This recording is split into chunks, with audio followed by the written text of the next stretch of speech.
All, welcome back to Nishmitha Puttado YouTube channel. ಇವತ್ತು ನಾನು ಸಿಗ್ಡಿ ಪ್ರಾನ್ಸ್ದು ಪಲಾವ್ ಆರ್ ಬಿರಿಯಾನಿ ಮಾಡ್ತಾ ಇದ್ದೀನಿ. ನಿಮ್ಮ ಪ್ರಕಾರ ನಿಮಗೆ ಬಿರಿಯಾನಿ ಆದರೆ ಬಿರಿಯಾನಿ, ಪಲಾವ್ ಆದರೆ ಪಲಾವ್. ನನ್ನ ಪ್ರಕಾರ ಬಿರಿಯಾನಿ, ಪ್ರಾನ್ಸ್ದು ಬಿರಿಯಾನಿ ಮಾಡ್ತಾ ಇದ್ದೀನಿ. ಆ ರೆಸಿಪಿನ ನಿಮ್ಮ ಜೊತೆ ಕೂಡ ಹಂಚ್ಕೊಳ್ತೀನಿ ಹೇಗೆ ಮಾಡೋದು ಅಂತ. ಬನ್ನಿ ನೋಡೋಣ. ಸೊ ನಾನು ಮಿಕ್ಸಿಯಲ್ಲಿ ರುಬ್ಕೊಳ್ಳಿಗೋಸ್ಕರ ಒಂದು 5-6 ಹಸಿಮೆಣಸು ಹಾಕ್ಕೊಂಡಿದ್ದೀನಿ. ಕೊತ್ತಂಬರಿ ಸೊಪ್ಪು, ಪುದೀನ, ಬೆಳ್ಳುಳ್ಳಿ, ಶುಂಠಿ, 1-2 ಇಂಚಷ್ಟು ಚಕ್ಕೆ, 1 ಏಲಕ್ಕಿ ಆ್ಯಂಡ್ ಲವಂಗ, ಇದಿಷ್ಟನ್ನು ನಾನು ಮಿಕ್ಸಿಯಲ್ಲಿ ರುಬ್ಕೊಳ್ತೀನಿ. ಸೊ ಇಲ್ಲಿ ಪ್ರಾನ್ನ ಮ್ಯಾರಿನೇಟ್ ಮಾಡೋಕ್ಕೋಸ್ಕರ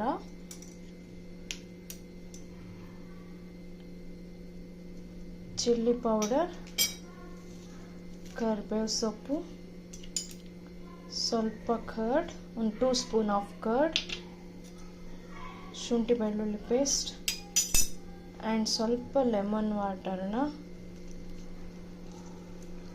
ಆ್ಯಡ್ ಮಾಡಿಕೊಂಡು ಇದನ್ನು ಚೆನ್ನಾಗಿ ಮಿಕ್ಸ್ ಮಾಡಿಕೊಂಡು ಒಂದು 15 ಮಿನಿಟ್ಸ್ ಮ್ಯಾರಿನೇಟ್ ಮಾಡೋಕ್ಕೋಸ್ಕರ ಇಡ್ತೀನಿ. ಸ್ವಲ್ಪ ಸಾಲ್ಟ್ ಕೂಡ ಆ್ಯಡ್ ಮಾಡ್ಕೊತೀನಿ ನಾನು. ಬಿರಿಯಾನಿ ಮಾಡಲಿಕ್ಕೆ ಒಗ್ಗರಣೆ ಮಾಡಲಿಕ್ಕೋಸ್ಕರ ಟೊಮೆಟೊ, ಆನಿಯನ್, ಇದು ಬಿರಿಯಾನಿ ಎಲೆ, ಮತ್ತು ಕಸ್ತೂರಿ ಮೆಂತಿ, ಚಕ್ರ ಮೊಗ್ಗು, ಮರಾಠಿ ಮೊಗ್ಗು, ಮತ್ತು ಅದೇ ಪೇಸ್ಟ್ ಮಾಡಿ ಇಟ್ಕೊಂಡಿದ್ನಲ್ಲ ಅದನ್ನು ಇಟ್ಕೊಂಡಿದ್ದೀನಿ. ಈಗ ಒಗ್ಗರಣೆ ಹೇಗೆ ಮಾಡೋದು ಅಂತ ಹೇಳ್ತೀನಿ. 1 ಸ್ಪೂನ್ ತುಪ್ಪನ ಆ್ಯಡ್ ಮಾಡ್ಕೊತೀನಿ. ಆಮೇಲೆ 1 to 3 ಸ್ಪೂನ್ ಅಷ್ಟು ಆಯಿಲ್ನ ಹಾಕೊತೀನಿ. 1 to 3 ಸ್ಪೂನ್ ಅಷ್ಟು ಆಯಿಲ್ನ ಆ್ಯಡ್ ಮಾಡ್ಕೊತೀನಿ. ಅದು ಚೆನ್ನಾಗಿ ಅಂದರೆ ಬಾಯ್ಲ್ಡ್ ಆಗಬೇಕು, ಎಣ್ಣೆ ಬಿಸಿ ಆಗಬೇಕು. ಚಕ್ರ ಮೊಗ್ಗು ಮತ್ತು ಮರಾಠಿ ಮೊಗ್ಗುನ ಆ್ಯಡ್ ಮಾಡ್ಕೊತೀನಿ. ಅದಾದ ನಂತರ ಆನಿಯನ್ ಹಾಕ್ಕೊಂಡಿದ್ದೆ, 3 ಆನಿಯನ್ಸ್ ಹಾಕೊಂಡಿದ್ದೀನಿ ನಾನು.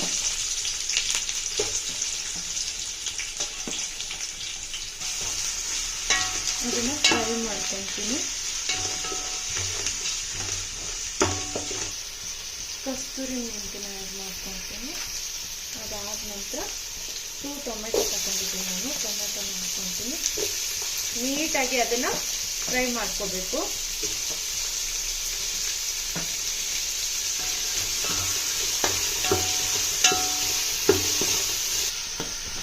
ನಾನು ಮ್ಯಾರಿನೇಟ್ ಮಾಡಲಿಕ್ಕೆ ನಾನು ಸಾಲ್ಟ್ ಹಾಕಿದ್ದೆ.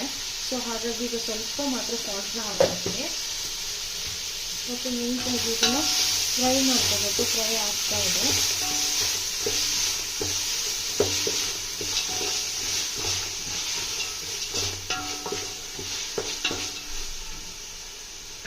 ಫ್ರೈ ಆಗಲಿ.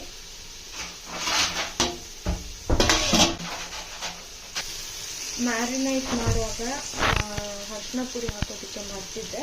ಸೊ ಹಾಗಾಗಿ ಇಲ್ಲಿ ಸ್ವಲ್ಪ ಟರ್ಮರಿಕ್ ಪೌಡರ್ನ ಮಿಕ್ಸ್ ಮಾಡ್ಕೊಳ್ತಾ ಇದ್ದೀನಿ.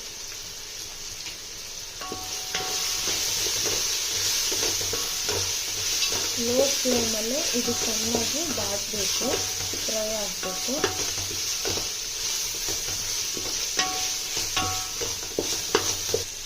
ಆಗ ನಾನು ಕೊತ್ತಂಬರಿ ಸೊಪ್ಪೆಲ್ಲ ಹಾಕ್ಬಿಟ್ಟು ಪೇಸ್ಟ್ ಮಾಡ್ಕೊಂಡಿದ್ನಲ್ಲ ಅದನ್ನು ಕೂಡ ಆ್ಯಡ್ ಮಾಡ್ಕೊಳ್ತಾ ಇದ್ದೀನಿ. ಅದನ್ನು ಕೂಡ ಒಳ್ಳೆ ಫ್ರೈ ಮಾಡಬೇಕು. ಅದ್ರ ಹಸಿ ಸ್ಮೆಲ್ ಹೋಗೋ ತನಕ ಇದನ್ನು ನೀಟಾಗಿ ಫ್ರೈ ಮಾಡ್ಕೋಬೇಕು.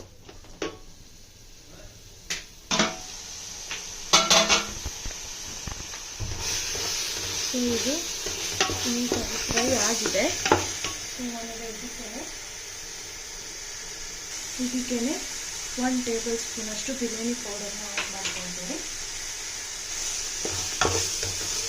ನಿಮಗೆ ಖಾರ ಬೇಕಾದರೆ ಸ್ವಲ್ಪ ಜಾಸ್ತಿ ಹಾಕ್ಕೊಳ್ಳಿ.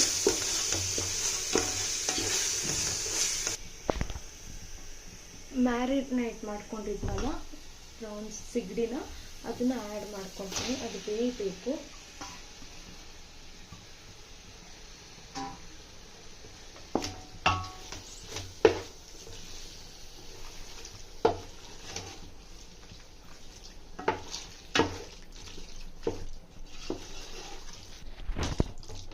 ಇದನ್ನು ನಾನೀಗ ನೀಟಾಗಿ ಕಲಿಸ್ಕೊಂಡಿದ್ದೀನಿ. ಒಂದು 10 to 15 ಮಿನಿಟ್ಸ್ ಇದನ್ನು ಬೇಯೋದಕ್ಕೋಸ್ಕರ ಬಿಡ್ತೀನಿ. ನಾನು ಈಗ 9 ಗ್ಲಾಸಸ್ ರೈಸ್ನ ತಗೊತಾ ಇದ್ದೀನಿ. ಸೊ ಹಾಗಾಗಿ 18 ಗ್ಲಾಸಸ್ ನೀರು ಹಾಕಿದರೆ ಸಾಕು. ಬಟ್ ನಾನು ಕುಕ್ಕರಲ್ಲಿ ಮಾಡ್ತಾ ಇಲ್ಲಲ್ಲ, ಪಾತ್ರೆಯಲ್ಲಿ ಮಾಡ್ತಾ ಇರೋದ್ರಿಂದ 1 ಗ್ಲಾಸ್ ಎಕ್ಸ್ಟ್ರಾನೇ ಹಾಕ್ತೀನಿ. ಇನ್ನು ಸ್ವಲ್ಪ ಇದರಲ್ಲೂ ನೀರಿರುತ್ತೆ. ಸೊ ಹಾಗಾಗಿ ಟೋಟಲ್ 19 ಗ್ಲಾಸಸ್ ನೀರು ಹಾಕಿದ್ದೀನಿ. ಸೊ ಅದನ್ನು ಚೆನ್ನಾಗಿ ಬಾಯ್ಲ್ಡ್ ಆಗಲಿಕ್ಕೆ ಬಿಡ್ತೀನಿ. ಇದು ಸಿಗಡಿ ಬೇಯುತ್ತೆ ಸಾಕು, ಅದು ನೀರು ಕುದಿಯುತ್ತಲ್ಲ ಅದ್ರ ಜೊತೆ ಬೇಯುತ್ತೆ. ಒಂದು 40% ಇಲ್ಲ 40% ಅಷ್ಟು ಬೆಂದರೆ ಸಾಕು. ಸೊ ನಾನು ಇವಾಗಲೇ ಸಾಲ್ಟ್ ಉಪ್ಪು ಎಲ್ಲ ನೋಡ್ಕೊತೀನಿ ಸಾಕಾ ಏನು ಅಂತ. ಸ್ವಲ್ಪ ಸಾಲ್ಟ್ ಕಮ್ಮಿ ಇರೋದ್ರಿಂದ ನಾನು ಇನ್ನೂ ಸ್ವಲ್ಪ ಸಾಲ್ಟ್ನ ಆ್ಯಡ್ ಮಾಡ್ಕೊತಾ ಇದ್ದೀನಿ. ಸೊ ಚೆನ್ನಾಗಿ ಕುದಿ ಬರಲಿ ಅದು. ಕುದೀತಾ ಇರಬೇಕಾದ್ರೆ ಸ್ವಲ್ಪ ಪುದೀನ, ಕೊತ್ತಂಬರಿ ಸೊಪ್ಪು ಮತ್ತು ಬಿರಿಯಾನಿ ಎಲೆನ ಈ ಕುದಿಯೋ ನೀರಿಗೆ ಮಿಕ್ಸ್ ಮಾಡ್ಕೊತಾ ಇದ್ದೀನಿ. ಕುದಿ ಬಂದಿರೋದು ಸಾಕು. ಈಗ ನಾನು ಅಕ್ಕಿನ ಮಿಕ್ಸ್ ಮಾಡ್ಕೊತೀನಿ. ಅದಕ್ಕೆ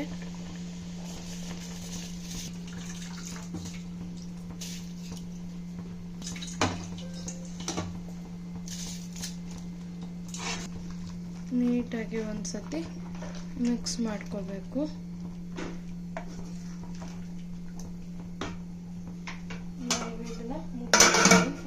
ಸ್ವಲ್ಪ ಕುದಿ ಬರೋ ತನಕ ಮುಚ್ಚಿಡ್ತೀನಿ. ಇಷ್ಟಿರಬೇಕಾದ್ರೆ ಅಕ್ಕಿ ಕಾಣಿಸ್ತಾ ಇದೆ ಇಲ್ಲ ಮಿಕ್ಸ್ ಮಾಡಿದಾಗ. ಗ್ಯಾಸ್ನ ಸ್ವಲ್ಪ ಸ್ಲೋ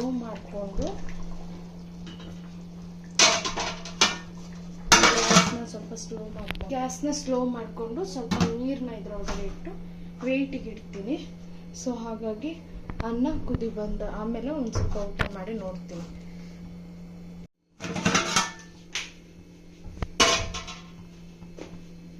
ಬಿರಿಯಾನಿ ಹೀಗೆ ಬಂದಿದೆ,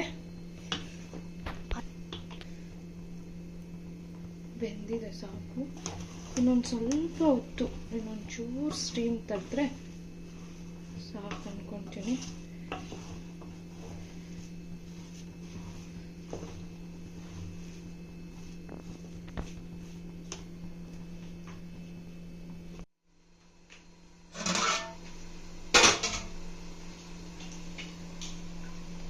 ಬಿರಿಯಾನಿ ರೆಡಿ ಆಗಿದೆ ಸಾಕು. ಅನ್ನ ಕೂಡ ಬೆಂದಿದೆ, ಉದ್ರಾಗಿ ಬಂದಿದೆ. ನೀವು ಕೂಡ ನೋಡ್ಬೋದು.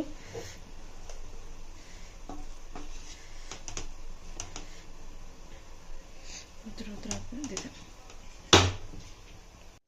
ಬ್ರೌನ್ ಬಿರಿಯಾನಿ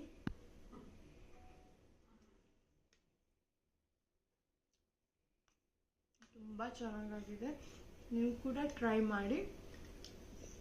ಕಮೆಂಟ್ ಸೆಕ್ಷನಲ್ಲಿ ಹೇಗಾಗಿದೆ ಅಂತ ಹೇಳ್ಕೊಂಡು ತಿಳಿಸಿ. ಈ ವಿಡಿಯೋ ನಿಮಗೆ ಇಷ್ಟ ಆದರೆ please like, share and subscribe my YouTube channel. Thank you for watching.